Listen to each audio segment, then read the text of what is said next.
Tapi saya coba merangkum dari beberapa hadis, dari beberapa ayat. Mudah-mudahan ini jadi semacam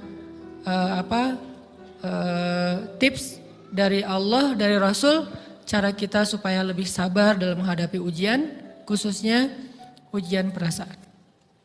Pertama, saya mengambil dari hadis riwayat yang diriwayatkan dari Abu Hurairah, hadis Hasan. Nabi SAW mengatakan, "Ma yazalul bala'u bil mu'mini wal mu'minati fi nafsihi wa waladihi wa malihi hatta yalqallaha ta'ala wa ma alaihi khati'ah." Tidaklah seseorang selesai diuji, baik dia laki-laki orang yang beriman atau perempuan yang beriman, baik itu ujiannya terjadi pada dirinya atau melalui anaknya atau melalui hartanya, artinya ujian harta, ujian fisik, ujian perasaan, sampai dia bertemu dengan Allah dan dia tidak punya dosa. Apa maksud dari hadis ini? Ujian itu tidak akan berakhir kecuali kalau dosa kita sudah habis. Allah akan menguji kita terus untuk membersihkan diri kita dari dosa. Sehingga yang harus kita coba bangun awareness dalam diri kita kalau lagi diuji, Allah pengen membersihkan dosa saya nih. Sehingga kita ridho dengan ujian, bukan ikhlas ya. Kalau ikhlas ibadah, kalau ujian ridho, rela. Saya ridho ya Allah walaupun ini berat. Saya ridho ya Allah walaupun saya berharap Engkau beri jalan keluar. Saya ridho ya Allah walaupun saya berharap ditolong oleh Allah. Tapi tetap ridho diberikan ujian itu sambil berdoa diberikan jalan keluar, ditolong, diberikan keajaiban. Cuman gak mau mengeluh. Dan berdoa meminta jalan keluar bukan mengeluh, itu ibadah. Berdoa itu ibadah dalam Islam. Sehingga Allah suka banget sama hamba yang berdoa. Allah suka dengan hamba yang curhat. Nabi itu kalau lagi curhat, doanya aja bisa berjam-jam cuma doa doang tuh. Kayak hadis Aisyah pas lagi cemburu malam-malam kan. Aisyah lagi tidur, ini jatah malamnya Aisyah.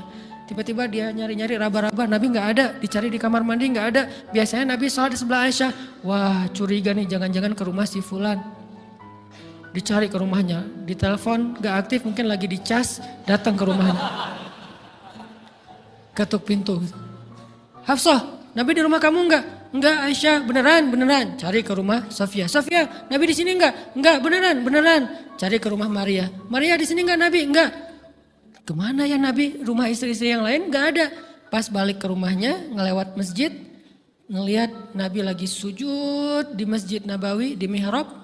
Dan Aisyah mendengar Nabi menangis sambil berdoa. Dan sujudnya itu seperti membaca 1 juz Al-Quran.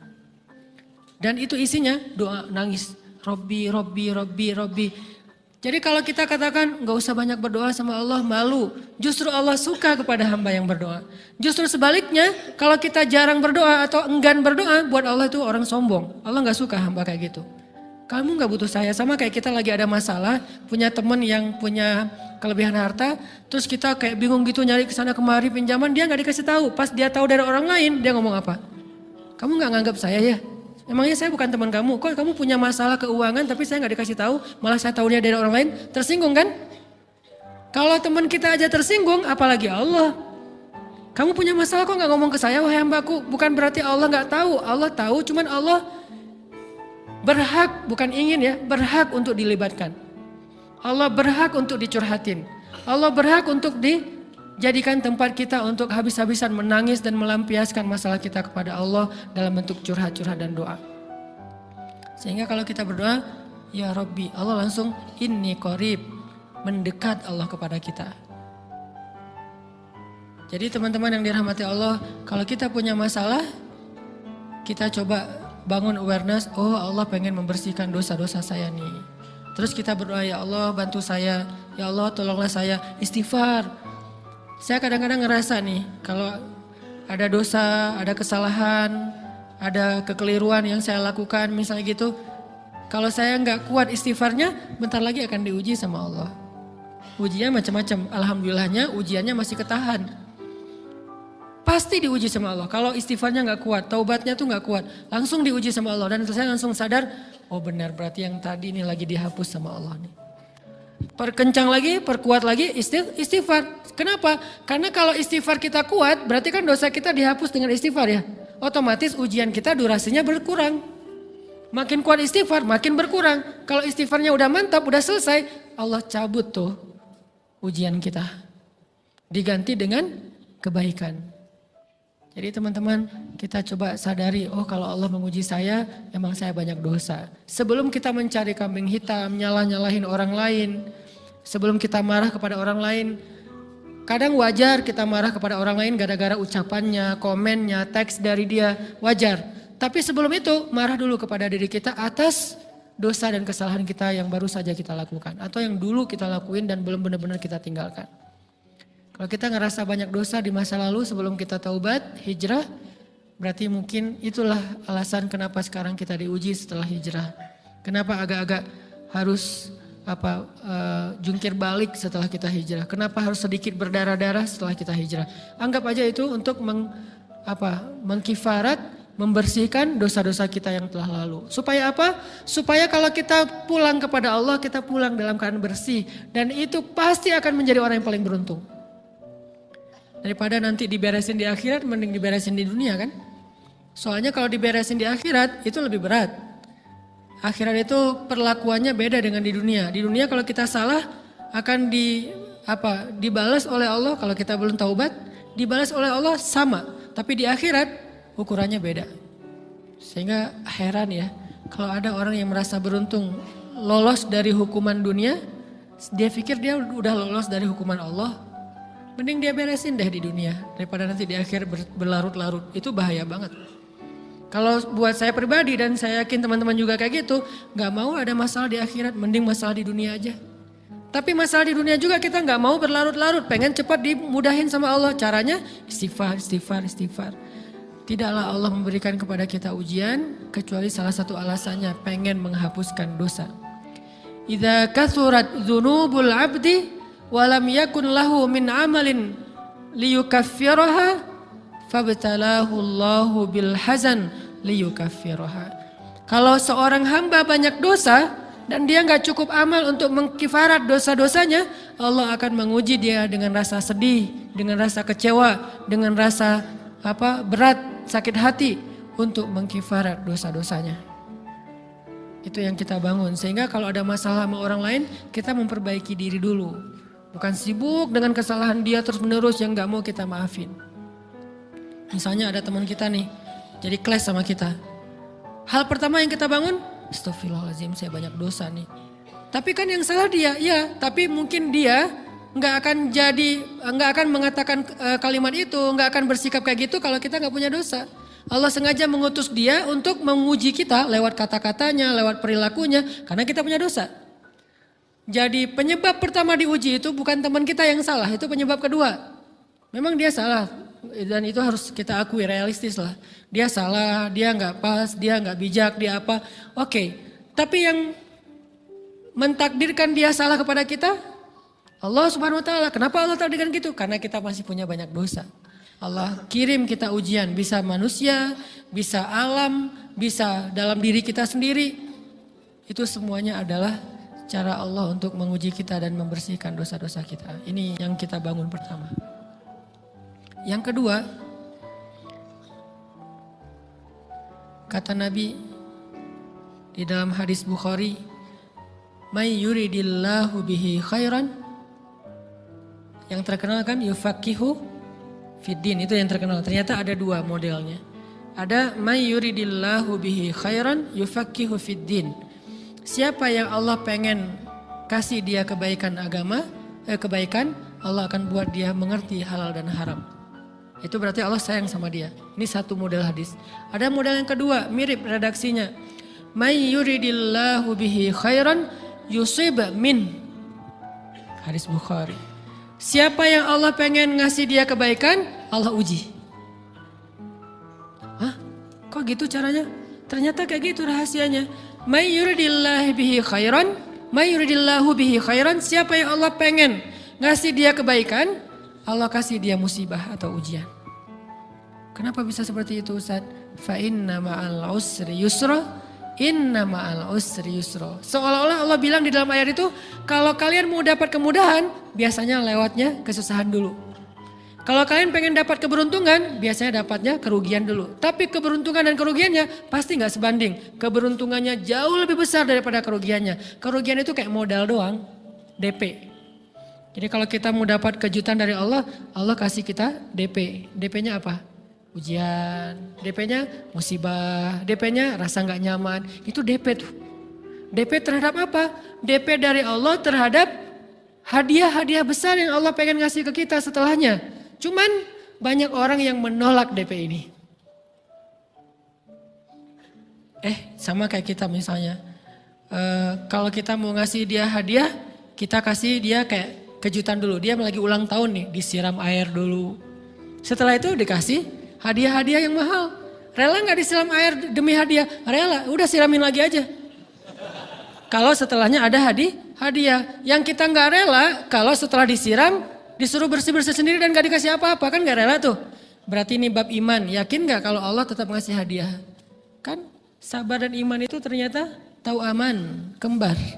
Kalau kita yakin Allah ngasih hadiah setelah ngasih kita DP ujian, ya kita akan sabar. Gak apa-apa deh, bentar lagi mau dikasih hadiah, digini-giniin juga gak masalah. Dibully, diapain sama Allah, biarin aja, ya Allah saya sabar. Kan bentar lagi mau dikasih hadiah nih. Ini masalah yakin. Tapi kalau kita gak yakin, apa sih maunya Allah gitu kan? Begitu kalimat ini keluar, maka yang muncul setelahnya adalah mengeluh, berputus asa, dan gak akan sabar menghadapi ujian. Ujian, kata Nabi, may yuridillahu bihi khairan, siapa yang Allah pengen kasih hadiah, siapa yang Allah pengen kasih kejutan, siapa yang Allah pengen kasih pertolongan, siapa yang Allah pengen kasih kebaikan, yusib min, Allah akan uji dia dulu. Ini sunnatullah, sehingga kalau kita lagi diuji, yang kita lihat jangan ujiannya, apa setelah itu. Gimana ngelihatnya Ustaz gak kelihatan? Dengan mata hati. Istafti qalbak, tanya kepada hatimu, kelihatan gak? Dengan mata hati. Gimana ngelihat dengan mata hati? Dengan iman, saya percaya Allah pasti ngasih kebaikan setelah ini. Orang Allah sendiri yang ngomong, gak ada satu huruf pun di Al-Quran yang salah. Apalagi satu ayat, apalagi dua ayat. Fa inna ma'al usri yusra, ditegesin lagi. Inna ma'al usri yusra. Tapi usr dulu, baru yusr. Dikasih kesusahan sedikit, dikasih kemudahan yang banyak. Dikasih kesusahan sedikit, dikasih kemudahan yang banyak. Ini yang kita coba bangun tajdidul iman. Bangun memperbaharui yakin. Sehingga ketika kita diuji, sedih, wajar. Mengaduh sedikit bukan mengeluh ya. Kalau mengeluh kan nyalahin Allah. Kalau ngaduh, yang namanya orang dicubit kan itu ngaduh. Tapi kalau apa sih maunya Allah? Nah itu ngeluh. Antara mengadu dengan mengeluh berbeda. Mengaduh itu manusiawi. Sedih itu manusiawi. Air mata bahkan bukan hanya manusiawi, itu rahmat dari Allah. Orang yang gak bisa menangis itu yang bahaya. Kalau kita masih bisa menangis, berarti kita masih peka hatinya. Bukankah anak kecil paling sering menangis? Berarti hatinya peka. Siapa lagi selain anak kecil yang paling sering menangis? Cewek. Cowok itu emang gak punya perasaan, makanya jarang nangis. Cewek dikit-dikit nangis, jangan bilang, cemen banget sih nangis, cengeng apa. Enggak, karena dia perasaannya lebih peka dari kita. Itulah kenapa Allah menitipkan bayi kepada perempuan. Kalau dititipin ke laki-laki hancur. Di balik kepekaan perempuan, di balik sensitifnya perempuan, di balik perasaannya yang luar biasa, di situ Allah Subhanahu wa taala menitipkan amanah, dia yang paling baik dalam merawat bayinya. Perempuan secara umum mungkin lebih banyak bicara daripada laki-laki ya. Walaupun ada orang yang perempuan pendiam banget, ada yang nggak ngomong sama sekali, misalnya diem-diem aja, ada. Tapi secara umum perempuan lebih banyak berucap daripada laki-laki. Emangnya ini kekurangan? Bukan. Ini kelebihan. Kalau dia berikan itu dalam hal yang tepat. Apa yang tepat? Mendidik anak. Justru karena perempuan banyak ngomong, lebih baik dalam mendidik anak daripada laki-laki. Laki-laki itu kurang mendidik, kurang mengedukasi kepada anak dengan usia tertentu karena dia jarang memahamkan. Salah hanya marah, salah hanya ditegur. Kalau ibunya jelasin gini sebelum tidur ibunya yang ceritain banyak cerita. Saya sendiri ngalamin sering mana seorang ayah sama ibu interaksi sama anak dalam bentuk verbal. Sering ibu. Jadi menangis itu rahmat dari Allah. Gak apa-apa, nangis aja. Dan itu tidak disebut mengeluh. Kamu kok nangis? Kan orang Islam harus sabar. Emangnya nangis dengan sabar itu bertolak belakang? Sabar tetap sabar, ya nangis jalan aja terus nangis. Nangis apa pakai nangisnya nggak cuma nangis doang, emotikonnya juga nangis, berderai-derai gitu. Sampai air matanya menggenang gitu kan ya. Boleh lah. Ditambah lagi dengan visual menangisnya, posting bahwa dia lagi tertusuk duri dengan postingan kaktus atau apalah. Dia pengen share ke semua orang bahwa saya sedang sedih. Sehingga nanti ketika ada orang yang menghibur dia dengan sedikit kata-kata yang sabar ya segala macam, wah makin berderai-derai. Itu belum jadi, kecuali dia keluarkan kata-kata mengeluh, baru dia disebut orang yang banyak mengeluh, berputus asa. Kalau mengaduh, wajar. Walaupun ada nabi udah diuji berat gak mau mengaduh, apalagi ngeluh. Zakaria, digergaji mengadu aja enggak. Kenapa? Karena kata malaikat kalau kamu mengaduh sedikit aja, maka Allah Subhanahu wa taala akan menghancurkan kaum ini. Dia kasihan kepada kaumnya, enggak mau mengaduh. Satu-satunya orang yang kita tidak boleh mengaduh hanya orang tua. Atau itu mengeluh kalau untuk orang tua. Kalau yang lain enggak disebut mengeluh. Kalau ke teman, males enggak apa-apa. Jangan sering-sering tapi. Apaan sih? Ke teman boleh. Tapi ke orang tua, saja itu bukan lagi mengadu, itu sudah mengeluh. Khusus untuk orang tua. Kalau di antara manusia. Kalau kepada Allah dan Rasul, pastinya lebih dari itu. Ketika kita diam saja, tidak langsung beranjak sami'na wa ata'na labbaik ya rabbi wa sa'daik, enggak memenuhi panggilan Allah, itu sudah disebut bagian dari kufur ingkar. Tapi minimal kita mungkin masih mengaduh, kita masih menangis, kita masih lelah, kita masih merasa lemah.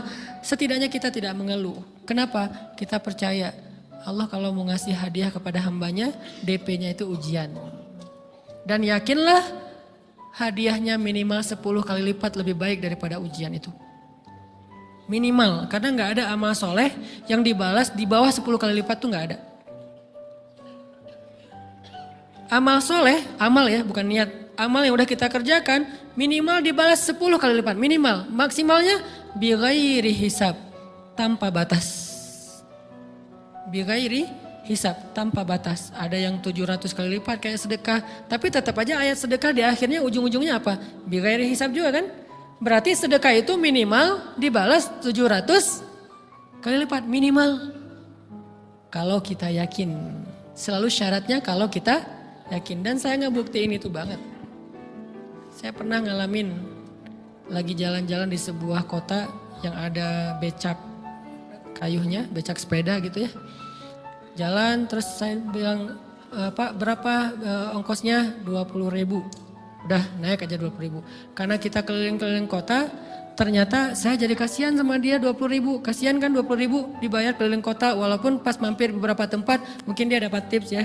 Tapi saya nggak tega gitu, dia cerita tentang anaknya lagi sekolah, apa segala macam, makin bikin baper kan. Pas selesai, saya kasih dia 100.000. Dari 20.000 dikasih 100.000 karena kasihan. Dan saya yakin, nggak mungkin sedekah itu sia-sia. Kan Nabi bersumpah kan, demi zat yang jiwaku di dalam genggamannya, tidak berkurang harta karena sedekah. Demi Allah kata Nabi, nggak berkurang harta karena sedekah. Berkurang harta karena belanja? Ya. Berkurang harta karena pacaran? Banget. Modal banget kan? Apalagi buat cowok. Tapi berkurang harta karena sedekah? Gak mungkin kata Nabi. Demi Allah gak berkurang harta karena sedekah. Berkurang harta karena istri? Enggak. Karena memberi kepada istri itu pahalanya lebih gede daripada sedekah. Makanya ngemodalin pacaran setelah nikah itu tumbuh berkah. Modal pacaran sebelum nikah itu apes. Jadi kalau pengen modal nih, ngemodalin cewek, traktir, ngapa-ngapain, bayarin, jangan sebelum nikah. Sebelum nikah jadi orang pelit aja, nggak apa-apa. Tapi setelah nikah, jor-joran ngasih, apalagi yang, bayarin semuanya. Kenapa? Pahalanya lebih gede daripada sedekah. Bahkan lebih gede daripada infak fi sabilillah. Seorang suami memberi nafkah istri, itu pahalanya terkadang lebih besar daripada kita berinfak untuk fi sabilillah, untuk korban perang. Saya heran kalau ada orang sedekahnya rajin tapi ke istrinya kikir, aneh, berarti dia gak ngerti konsep. Padahal memberi kepada istri itu selama itu kebutuhan pokok ya. Dan sedikit entertain, gak apa-apa asal gak berlebihan, itu luar biasa. Makanya saya kalau jalan sama istri yang Yang mana? Itu yang Onit suka. Oh ya, Onit suka. Kasih aja. Kenapa? Minta ini. Kasih. Selama ada kan kenapa nggak dikasih kan ya? Nanti Allah ganti. Makin rajin kita ngebayarin istri kita, ngebelanjain istri kita, makin Allah ngasih yang kita nggak pernah duga-duga. Sampai istri kita cemburu sama kita. Kok kamu duitnya banyak banget sih? Kan gara-gara aku sering ngasih ke kamu. Ya udah sini lain lagi. Mau ditransfer berapa gitu kan ya? Saya ngasih 100.000 ke si bapak. Dan saya yakin teman-teman sedekahnya pasti lebih dari itu karena 100.000 saya sebut. Kalau 1 juta ke atas saya nggak mau nyebut, malu dong, ria ya.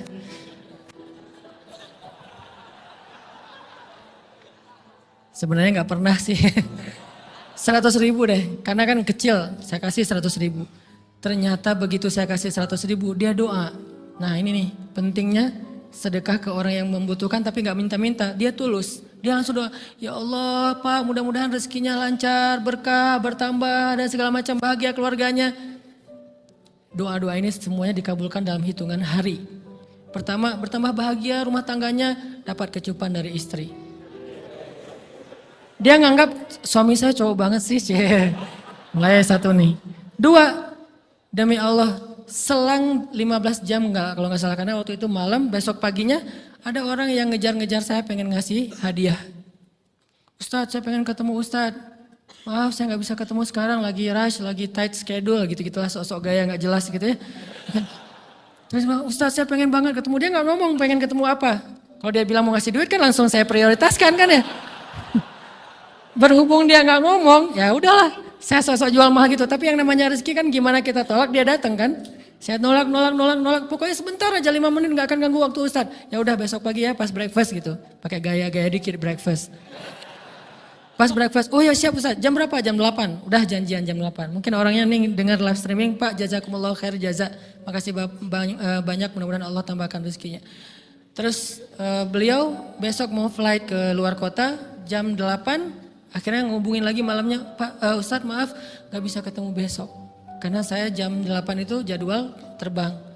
Oh ya udah nggak apa-apa. Seneng dong saya nggak jadi ketemu kan. Tahu gitu kan nyesel saya tuh. Seneng. Besok pagi jam 6 Pak Ustadz. Alhamdulillah ternyata penerbangan saya di delay ke jam 11. Allah delay penerbangannya demi ngasih rezeki buat saya. Kan luar biasa kan. Nah, ini hikmah kepedean saya, kegeeran kepada Allah gitu. Di delay demi saya.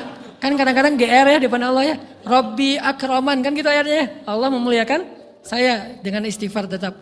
Akhirnya saya bisa ketemu Ustaz. Saya nggak baca WA-nya.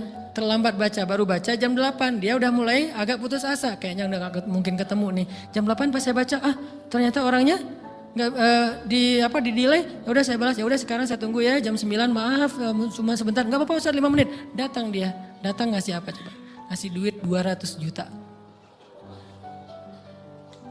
Demi Allah, cuman berselang beberapa jam, saya tolak-tolak. Tahu gitu Pak, datang malam ini aja.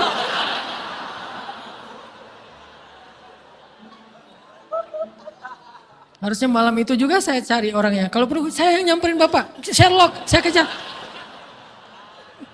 Manusia gitu banget ya. Tapi Masya Allah di situ saya jadi tahu, oh doa orang itu lebih akurat, lebih mantap, lebih diijabah daripada doa saya. Mungkin bukan karena sedekah, tapi karena doa setelah sedekah, ya Allah dan segala macam dimudahkan sama Allah. Itu luar biasa loh. Saya nggak percaya, saya pikir main-main, orang nih iseng kayaknya pengen ketemu doang, pengen selfie. Ternyata pas saya cek, ditransfer, di capture, Ustadz udah ditransfer. Saya, jangan-jangan nih jebakan Batman gitu ya.